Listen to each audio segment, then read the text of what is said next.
अस्सलाम वालेकुम दोस्तों मैं नियाज़ रज़ा। कैसे हैं दोस्तों? उम्मीद है सब खैर आफियत से होंगे। दोस्तों आप देख रहे हैं गुलाम रसूल बलियाबी साहब को, जो किसी तारीफ़ के मोहताज नहीं है, बल्कि पूरे हिंदुस्तान के अंदर खिताबत का भी डंका बजता है और सियासत में भी माहिर हैं। दोस्तों गुलाम रसूल बलियाबी साहब बिहार के रहने वाले हैं, लेकिन एक जलसे के अंदर गुलाम रसूल बलियाबी साहब ने एक बहुत बड़ा ऐलान कर दिया है। अगर किसी शादी में रंडी डीजे बैंड बाजा अगर आएगा तो यहाँ के इमाम उसका निकाह नहीं पढ़ाएंगे। अगर किसी इमाम ने निकाह पढ़ाया तो उसकी इमामत के बारे में सोचना पड़ेगा, उसे इमामत से खारिज करना पड़ेगा और कभी भी कहीं भी उसकी इमामत नहीं लग पाएगी। दोस्तों जलसे के प्रोग्राम के दौरान और भी बहुत सारी अहम बातें कहीं और बहुत सारे नौजवानों को खड़ा किया कि कौन नौजवान ऐसा है जो आका सल्लल्लाहु अलैहि वसल्लम की सुन्नत पर अमल करेगा, जो कि बिना दहेज के शादी करेगा, अपनी शादी के अंदर दहेज बिल्कुल नहीं लेगा।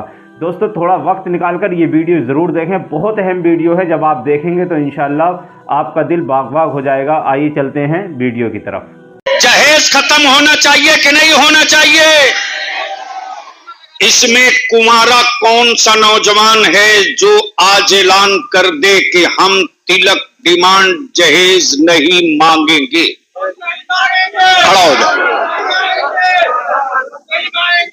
जो नहीं लेगा नहीं मांगेगा वो खड़ा हो जाए। आई सुभान अल्लाह। कुंवारे खड़े हो जाओ। हाँ। Mike mike mic.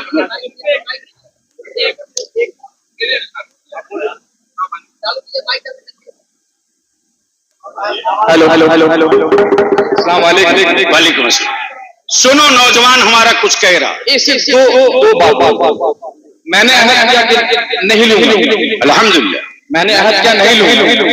फिर खानदान वाले घर वाले के बहकावे जो बेटा आ जाता और इस कसम से तोड़ देता, इसका भी वजाहत आज गुनाह किया। बहुत अच्छी पहला, बहुत अच्छी बात। पहला दूसरा मेरा मैं आप पूछने के लिए यहाँ बैठा, अगर डीजे होता सब आप बोलो डीजे नहीं बजाओ नहीं बजाओ, डीजे होता है फिर मौलाना उसका निकाह कराता, आप 500 में नहीं पढ़ाएंगे, कादरी साहब 1000 पढ़ाएंगे, ये नहीं पढ़ाएंगे 5000 पढ़ाएंगे, तो फिर आपके फतवा क्या लागू होता?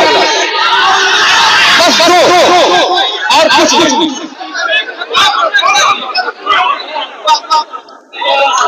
जो मैं कहना चाह रहा था मेरे इस जवान के अंदर का कि हिस्स बोल पड़ी। ये नौजवान मेरा मोहम्मद आलम,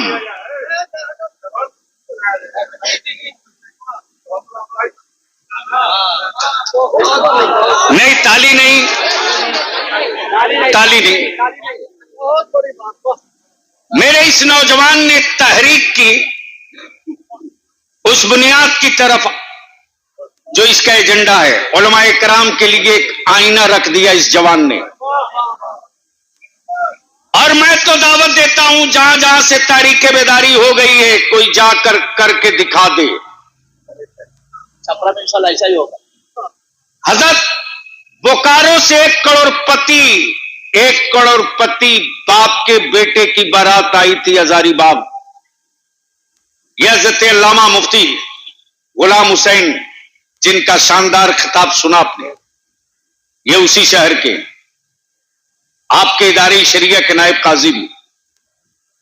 तहरीक बेदारी के बाद इसी तरह के नौजवान ये जो फॉर्म भरे हैं ना, जब पता चला कि डीजे और ऑर्केस्ट्रा और सारा व्यवस्था है, इसी तरह के 20 नौजवान गए और लड़के के बाप के कान में चुप्पे से बोले, चचा आप बेटे की बारात लेकर आए, आपका इस्तकबाल, लेकिन ये जो पार्टी लेकर आए हैं इसको खुलने मत दीजिएगा। हम लोग इदारे शरीयत की तहरीक बेदारी के हिस्सा हैं और हम लोग देखने की भी औकात रखते हैं कि कोई बजा कैसे लेगा। मुंह सलामत रहेगा तब लोहा में फूंकेगा, बाकी फैसला आप कर लीजिए। बधे का बधा रह गया, बधे का बधा रह गया। आलिमों ने कह दिया निकाह नहीं पढ़ाएंगे जी। और मैं गुजारिश करूंगा अपने उलमा से, मेरे जवान ने आईना रख दिया,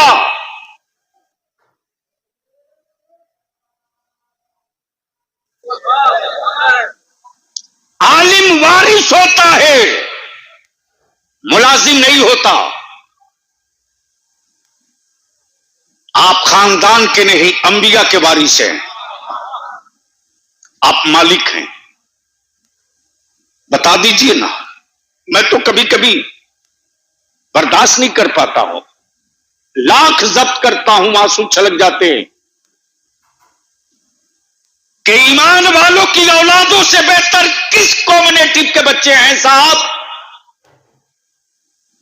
आज मेरी कौम के बच्चों का आलम यह है कि अगर कोई बाअमल आलिम गुजर जाए तो हमारे बच्चे कर्ज लेकर के अपने आलिमों की खिदमत करते, चाय पिलाते, पान खिलाते। बगलदान अगर गंदा है तो हमारा बच्चा ये नहीं देखता कि वो कितने बड़े बाप का बेटा। अभी रात हम लोग 1:30 बजे जो आए हैं, 1:30 बजे, जिसके घर खाने की दावत थी, मुन्ना बाबू, इनका बेटा देख रहा हूं कि गर्म पानी लेकर खड़ा है। मैंने कहा कि आपको हम लोगों ने तकलीफ दे दिया? उसने कहा नहीं, ये तो मेरी ड्यूटी है, ये तो मेरी जिम्मेदारी है। अल्हम्दुलिल्लाह, इतनी मोहब्बत अपने आलिमों से कौन करता है? जरूरत है अपने बच्चों को अपने बाजुओं से दबोच लेने की। हम इनको कैरेक्टर और किरदार देंगे तो ये मेरा बाजू बन के खड़ा होंगे। तो मैं गुजारिश करूंगा, अपील करूंगा, आज से, इस वक्त से, अभी से, अगर किसी गांव, शहर, कस्बे का आलिम उस बारात के दूल्हे का निकाह पढ़ा दिया जिसकी बारात में डीजे, बाजा, नाच, पटाखा, तमाशा था, और इदारे शरीया को खबर मिल गई, तो इदारे शरीया के काजी शरीयत और मुफ्तियान दीन शरे मतीन शरीयत की रोशनी में उनकी इमामत के ताल्लुक से फैसला लेंगे। बोलो ये मंजूर है कि नहीं है? जोर से बोलो, मंजूर है कि नहीं है? उसके बाद अगर किसी दूसरे जिला से कोई सेठ अपने बेटे की बारात और शादी में आवारगी के लिए मौलवी लावे, तो नौजवानों आपसे गुजारिश है, उस मौलवी को पेड़ या बिजली के खम्मा में बांध देना। मैं हिसाब कर लूंगा उनसे, अब मैं देख लूंगा कि जिस सेठ की तिजोरी के बल पर आए हो उसमें सिक्का कितना है, आई हजरत के बाजू में दम कितना है। तो खुलकर बोलो, जहेज खत्म होना चाहिए कि नहीं? जहेज खत्म होना चाहिए कि नहीं? तिलक की रस्म को दफन होना चाहिए कि नहीं? इसी आहद और इसी भरोसे के साथ अब उलमा से इजाजत ले लूं। मौला रज्जक साहब। दोस्तों इंशाल्लाह आपने अच्छे से पूरी वीडियो देखी और गुलाम रसूल बलियावी साहब को सुना। आपने देखा कि बहुत अहम ऐलान किया। दोस्तों जलसे के दौरान कई नौजवानों को भी तैयार किया कि बिना दहेज की शादी करेंगे, इंशाल्लाह आका सल्लल्लाहु अलैहि वसल्लम की सुन्नत के मुताबिक शादी करेंगे। दोस्तों जलसे का असल मकसद यही है जो कि कौम को कुछ उसका पैगाम पहुँचे और कुछ फ़ायदा हो। इंशाल्लाह इस जलसे से बहुत बड़ा पैगाम पहुँचा है। आज 2 से 4 लोगों ने ये अहद किया है कि हम बिना दहेज की शादी करेंगे। आने वाले वक्त में और भी बहुत सारे नौजवान इस चीज़ का अहद करेंगे कि हम बिना दहेज की शादी करेंगे। दोस्तों दूसरा अहम फैसला ये था, अगर किसी की शादी में डीजे, रंडी या बैंड बाजा आता है तो उसका कोई भी इमाम निकाह नहीं पढ़ाएगा। अगर निकाह पढ़ाएगा उसको इमामत से खारिज कर दिया जाएगा और उसकी कहीं भी इमामत नहीं लगेगी। दोस्तों जलसों का असल मकसद यही होना चाहिए और जलसों में यही पैगाम होने चाहिए। दोस्तों जलसों में बहुत पैसा खर्च होता है, बहुत मेहनत के साथ जलसों को सजाया जाता है। दोस्तों जो असल मकसद होता है, असल पैगाम होता है, वो नौजवानों तक और आवाम तक नहीं पहुंच पाता। दोस्तों हर जगह के जलसों में यही पैगाम पहुंचने चाहिए दोस्तों इस सब को लेकर के आपकी क्या राय है एक बार कमेंट में ज़रूर बताइएगा, और जितना हो सके इस वीडियो को आगे शेयर करिएगा, हमारे चैनल को सब्सक्राइब कीजिएगा। अस्सलाम वालेकुम वरहमतुल्लाह।